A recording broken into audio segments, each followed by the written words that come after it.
Hi, everybody, and welcome to our presentation, Agentic Futures, How AI Agents Will Transform Research Over the Next 18 Months. I'm Quirk's editor, Joe Ridholm. Thanks for joining us today. Just a few quick housekeeping notes that we won't have a formal Q&A with the session, but some panelists will be in the chat during the session, so feel free to submit your questions or comments using the chat tab during the presentation. Our session today is presented by Bulbshare. Enjoy it. Just got your head around generative AI? Good, because that's now yesterday's headline. Yes, just when you thought things were getting comfortable again, there's a new contender for your attention, your roadmap, and your ways of working. And this one comes full of possibilities. Welcome to today's webinar on agentic AI and what it will mean for insights. Today, we're joined by an absolutely stellar panel to unpack those opportunities and challenges. So a big warm welcome to Perrigo's Senior Director of Global Insights and Analytics, Seth Minsk. Hello, Seth. Hello. Hello. A warm welcome to Asahi's Insight Specialist, Jaisal Mistry. Hi, Jaisal. Pleasure to have you. Hi. And last but not least, a very warm welcome to Bulbshare from SMG's Head of Product, Juan Planillo. Hi, Juan. Hey. Hi, I'm so pleased to have you all here today, and I can't wait to get into this very new and exciting topic with you all. But before we do dive in, there is one last intro, a very quick one from us at Bulbshare from SMG, in case you're not yet acquainted with us. As a platform of SMG, we harness the power of always-on bespoke insight communities to empower real people to shape their experiences with products, services, and brands, co-creating the journey at every touch point right from the start. And we're delighted today to offer you more information on agentic AI, on Bulbshare, or any unanswered questions you have at the end of this session in personalized one-to-one follow-up meetings. So look forward to those. Do reach out, and we'll also have someone in the chat answering any questions you have as you go. So please do get involved. Drop your name, where you're from, how you're feeling today, and any questions. We'd love to hear from you. Right then, I think we can kick off. This is a very new and exciting iteration of AI, and I don't want to take it for granted that we're all experts on it. We're all deeply familiar. We know what it is, how to wield it. So we're going to start with a nice definition. So Juan, I would love to come to you to get a bit of a definition on agentic AI, what it is, and how it's different from the AI we know and love already. Yeah, thank you very much, Nina. And yeah, as you said, I think that everyone was getting comfortable with the generative AI terminology, and right now suddenly, bam, agentic AI comes to play. So I think that the basic difference is really AI, like generative AI, is reactive. I think that we all have been playing with this technology. We have all got familiar with the terms of prompts. We've been putting prompts into some systems and essentially getting answers. And agentic AI is coming here to change all of that. Agentic AI is really proactive, is taking those tasks autonomously and essentially is working in a space that we define like a given set of boundaries. I think that in a simple way to put it, so generative AI will be like the talented assistant that is waiting for you to get orders. And then like agentic AI is really like a coworker that is really working with you side by side, helping you to achieve your goals and objectives.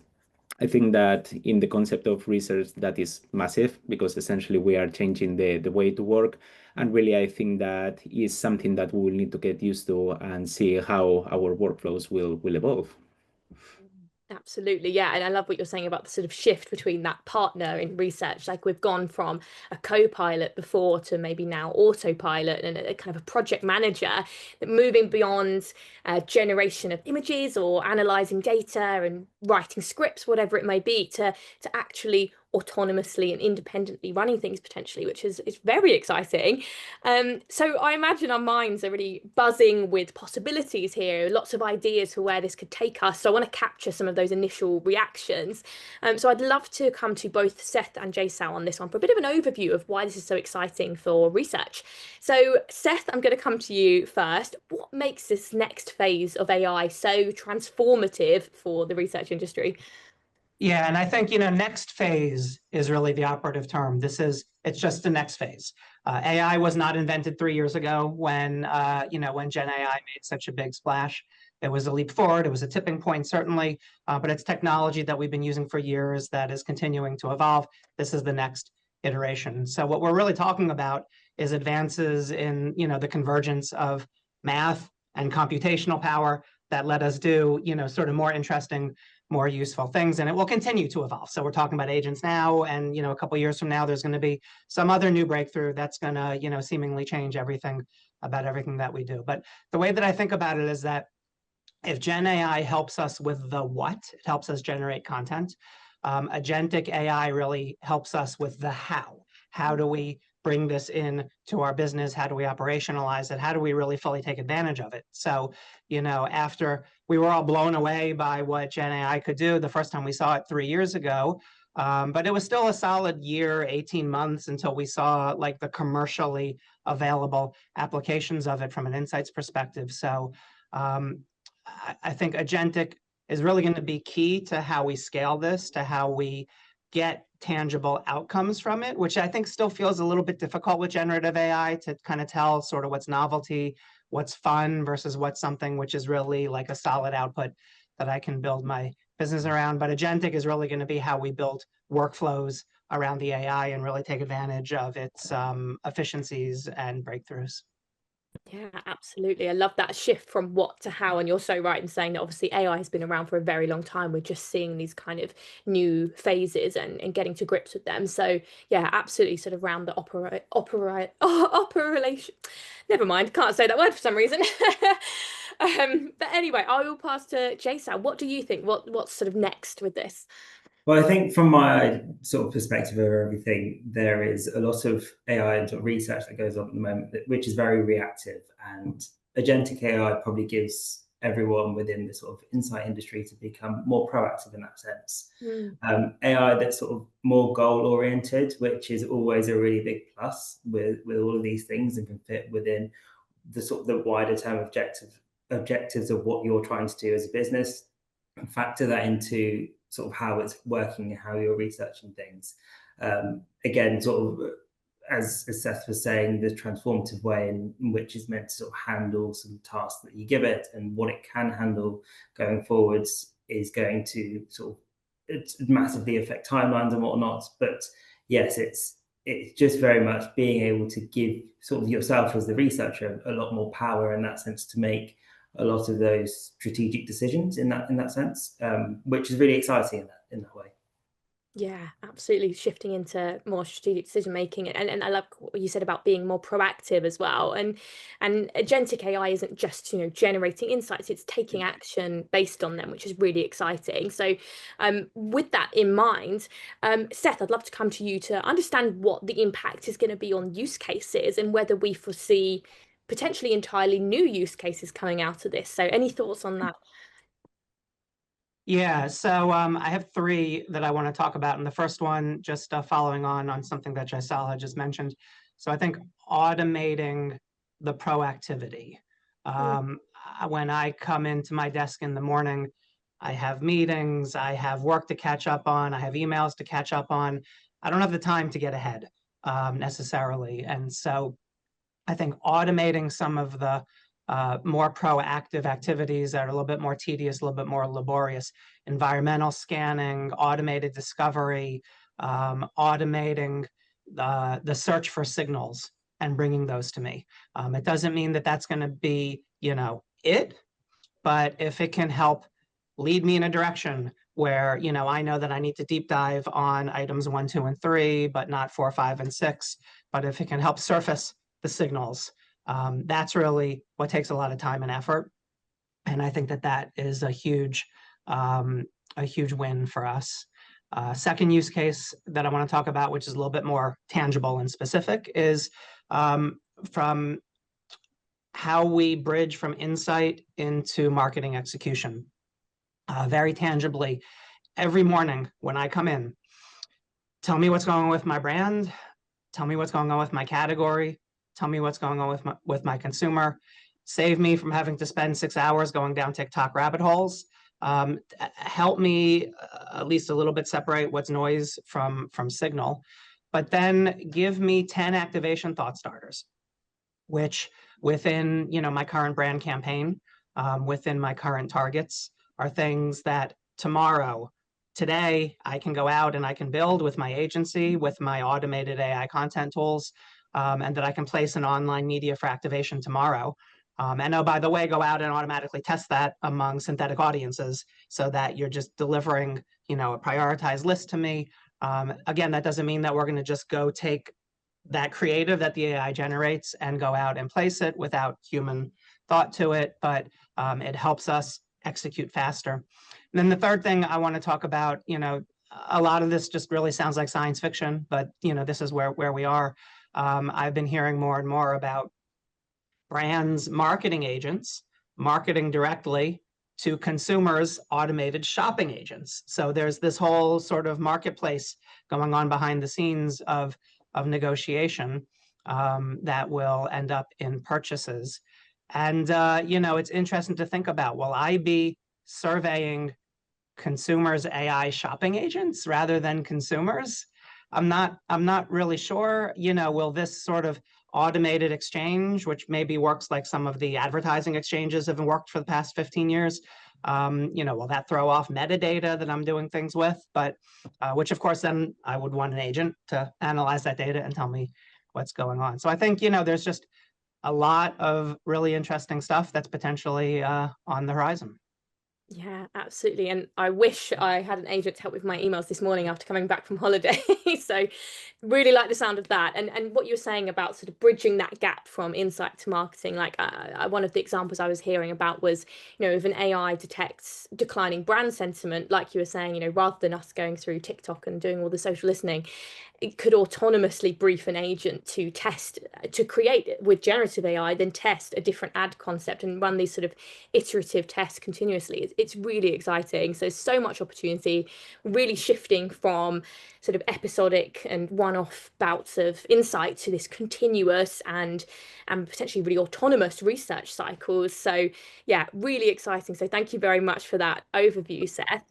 And as we know, agentic AI can operate persistently, and it can gather and interpret data without needing prompts, which is one of those things we've been getting used to for the last couple of years.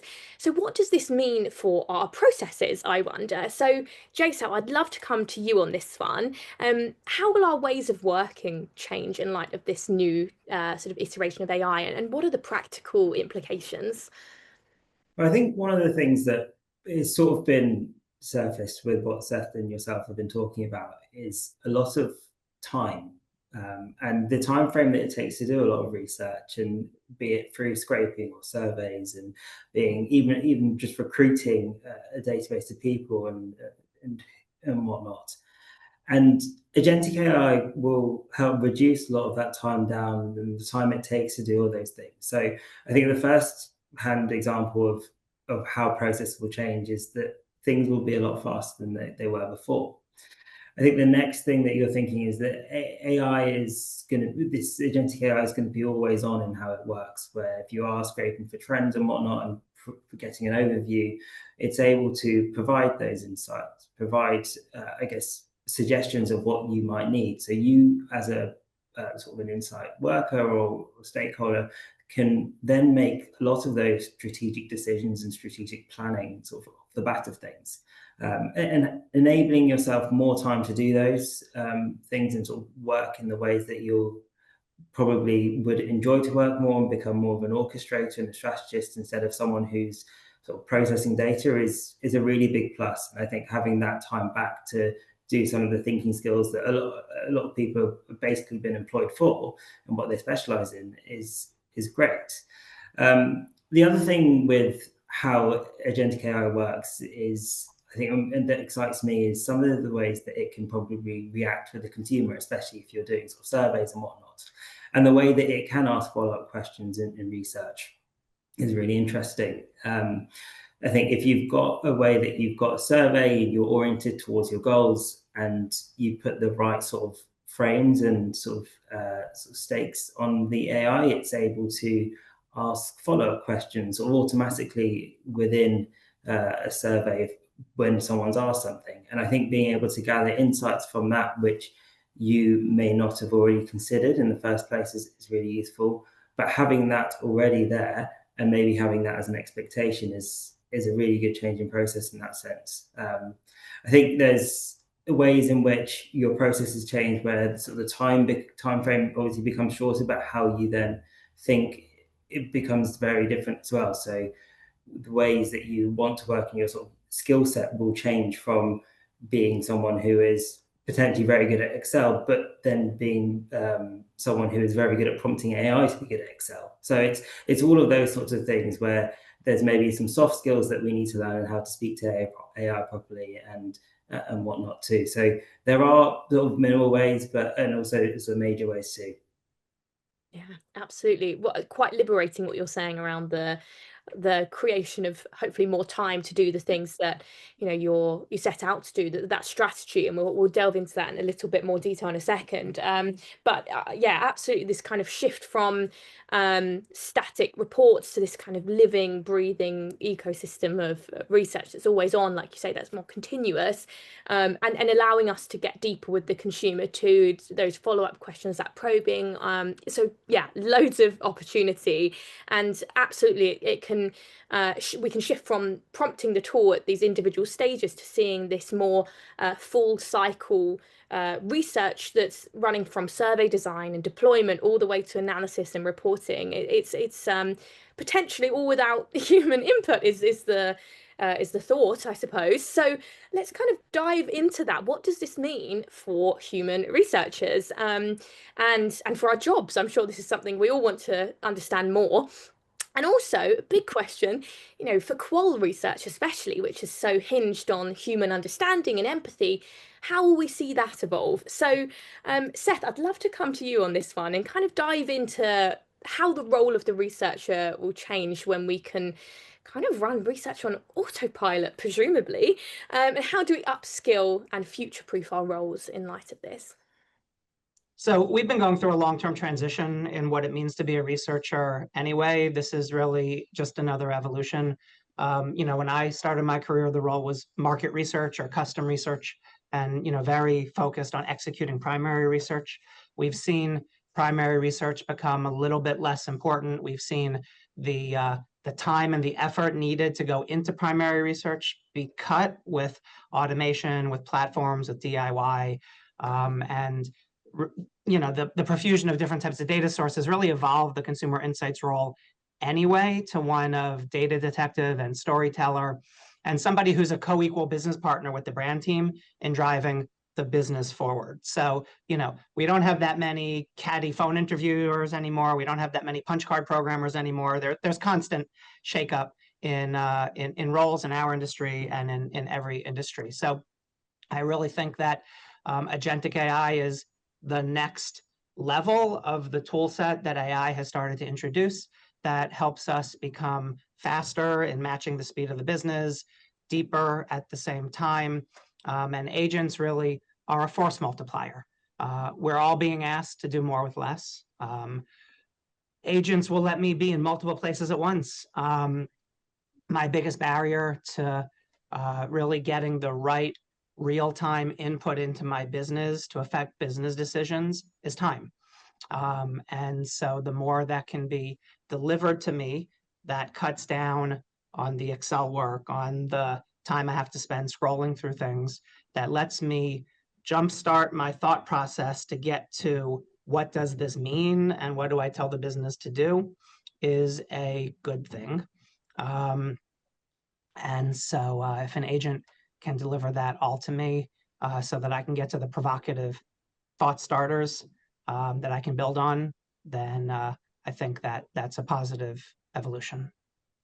Yeah, absolutely. I love that term data detective and this idea that we've sort of the roles are constantly evolving and helps you become actually better at your job and able to almost have more at the same time, and I think we're shifting to see that the AI is running the mechanics, as you say, but the researcher can really level up into the interpretation, that's the ethics, the strategy, as Jaisal was saying, and also that what you were saying, Seth, about sort of working on that provocative side of things. So and if I can just add, what I said before was that if Gen AI gives us the what, and if agentic can give us the how, humans still need to give us the why. And agentic AI really frees us up to do what humans do best. Yeah, I love that. We need to clip that. That was great. I completely agree. And it also, there's this importance of, I think, our roles will shift to be masters of AI, and we need to really understand its capabilities and its limits. So we might see that shift there, because we need that oversight, we need the understanding of where the AI might fall short. So I think it'll be a really interesting, next 12 to 18 months to really see how human empathy, human storytelling, human strategy fits into this wider set of tools that we're acquiring. And of course, that's one of the concerns that, we see everyone talking about on LinkedIn, and everyone's sort of questioning what's the future of our industry, of our roles.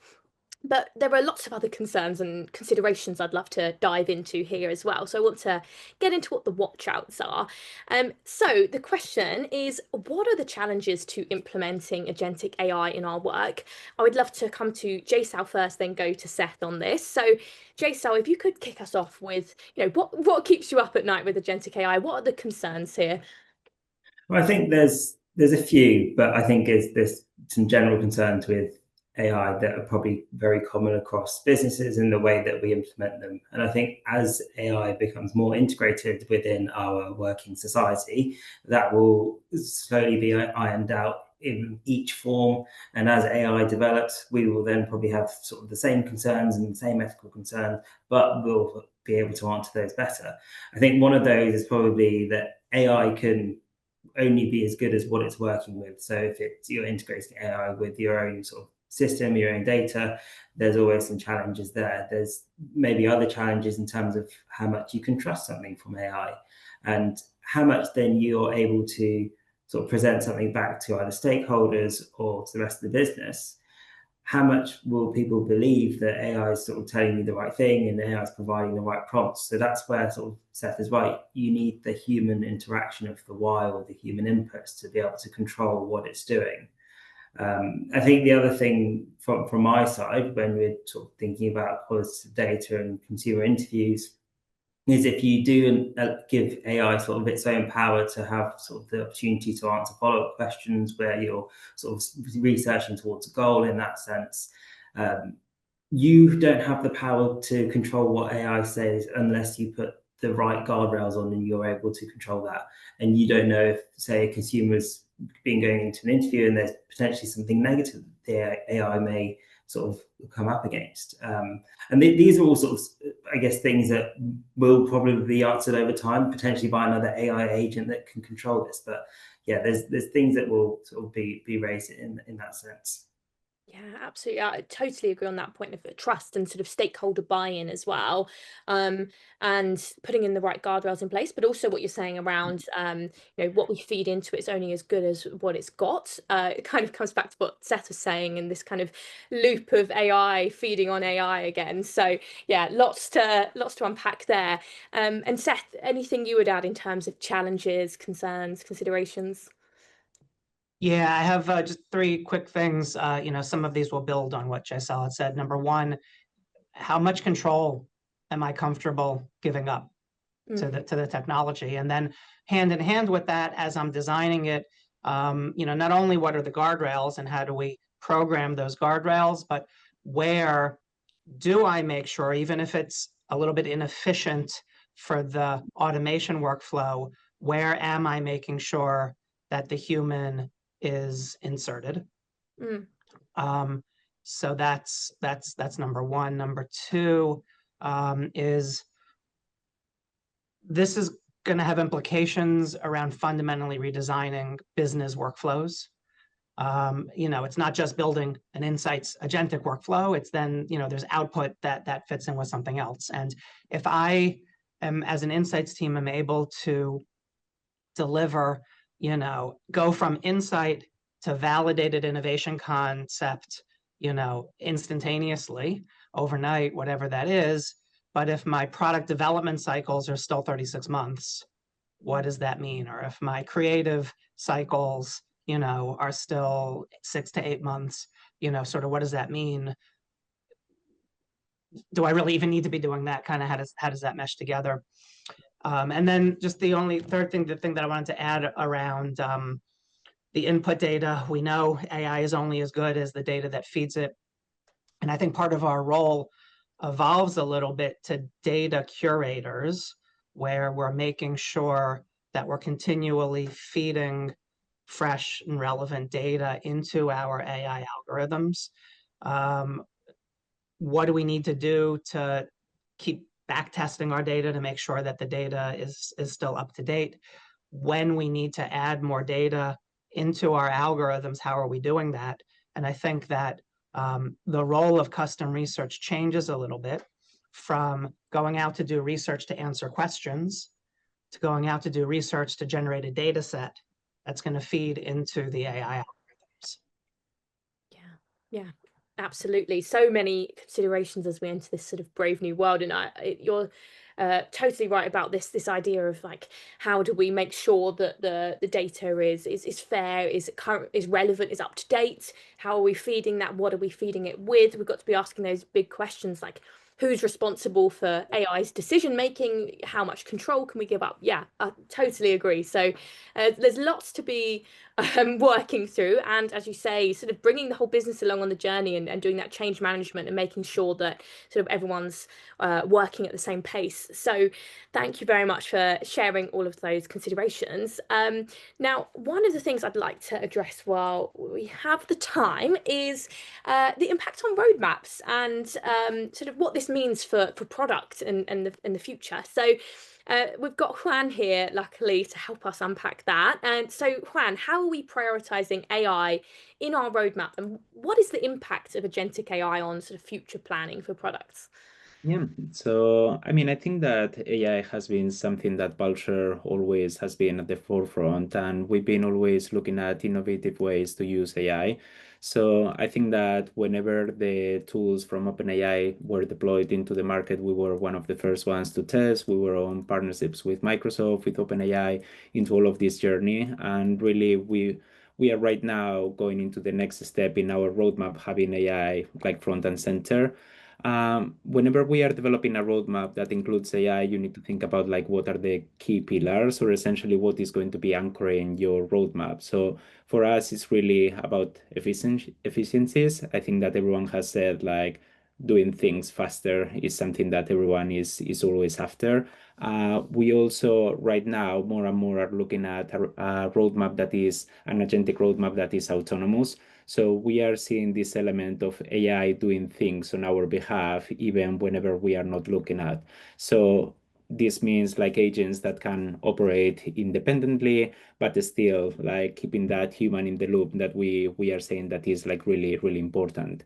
And then also there is like the empathy element, or the element around we don't want to be building an AI that feels robotic. We want to build an AI that really takes into account the storytelling, the nuances, and essentially help us deliver an output that is like fully human. So those are the core principles that we are looking when building our solutions. And this like in reality is taking like shape as a network of agents. So here you can see some of the agents that we are planning for next year. Some of them like we're already working on them. And essentially imagine about an agent that can be doing that exercise of moderation or following up with consumers in real time when the interaction is happening, or an agent that is able to scrap all of that data that is all over the internet scattered, like identifying those signals, or how we can keep even communities engaged. So communities are a big part of what we do, and we don't want to be losing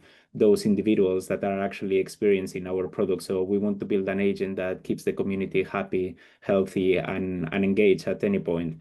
And essentially then we want someone that crunches those numbers and present them to us in a sensible way for us to make decisions. So the result is I believe like what Seth was mentioning, something that is like constantly going on without even us having to worry about, and is running autonomously in the background, helping us focus on actually those provocative thoughts that really will shape our businesses. So for us, like agentic AI is not an upgrade or a next step, is actually like the foundation that we are going to be building everything from now on. Amazing. Thank you so much, Juan. Always on it, always an early adopter. Thank you for sharing that. So yeah, efficiency, autonomy, and empathy, sort of the key pillars there. So thank you very much. And I'd love to come to you to sort of wrap up with a final question then, which is, what would you advise for anyone who is thinking about building agentic AI into their roadmap? Any final thoughts or advice? Yeah. So I think like don't focus on the tech really, is focus on the problem or the why you are actually building something. I think that is the most important product lesson, like always start with the why. And once you have one why, keep asking, like even 5 times until you understand really why you need it and why you have to focus your efforts. I think that is really easy with all of the news that we have that all talk about agents, how you are missing out on the opportunity to try to get something delivered fast. But I think that you really need to understand what are the pain points or the problems that you are trying to solve. You need to see what are the bottlenecks in the data, like the time sinks that you are experiencing, and then try to solutionize on that. And I think that that element of building an agent that keeps the human in the loop, I think that is more and more important. We see all of the big players providing you with the reasoning of all of their agents so you can really understand like what is happening in the background and really verify that what's happening is correct. So I think that whenever you are building any sort of agentic solution, I think that you need to keep human in the loop at any point, just to make sure that you understand the reasoning process and that you understand like that the tools that you are building are essentially solving the real problems. And then finally, I think that I would start always small and then be prepared for iteration. So you don't want to be solving all of your business with one agent. You want to focus on that specific area that you can make the biggest impact. And then these agents don't really work very well on sandboxes environments. So those environments that don't represent reality. So I think that you need to deploy them fast, see what you learn, and then constantly keep iterating. So I would say that those are like the sort of secrets for building a successful AI roadmap, and really something that we are taking more and more into practice. And like really don't be scared to fail. Like if you fail, just understand why, and then try to develop something else and see if you can find a better route to solve the same problem. Fabulous. Thank you. What great words to finish on. I love that we've kind of come back to that. Always start with the problem and go from there. It's the kind of the golden thread throughout all of this is keeping that why at the heart of things. So thank you so much for those words of wisdom, Juan. So big thank you to everyone. Thank you, Jaisal, Seth, and Juan, for your time, your insights, your conversation. It's been very eye-opening and elucidating as we enter this next phase. And a very big thank you to the audience too. Your engagement and your time is very much appreciated. And we hope you learned something new today. I certainly did. And that's that I need to Google how to pronounce operationalize. So a reminder to everyone listening today that we are going to be offering these one-to-one Q&A sessions with the team. So if you want to learn more about agentic AI, you can chat with us at Bulbshare. So get in touch by scanning this QR code, or you can reach out at our website, which is bulbshare.com/demo. And we'll be very happy to run through any questions that you have for you and your business. So thank you, everyone. Thank you very much. Have a fantastic rest of your day. And yeah, that's bye from me.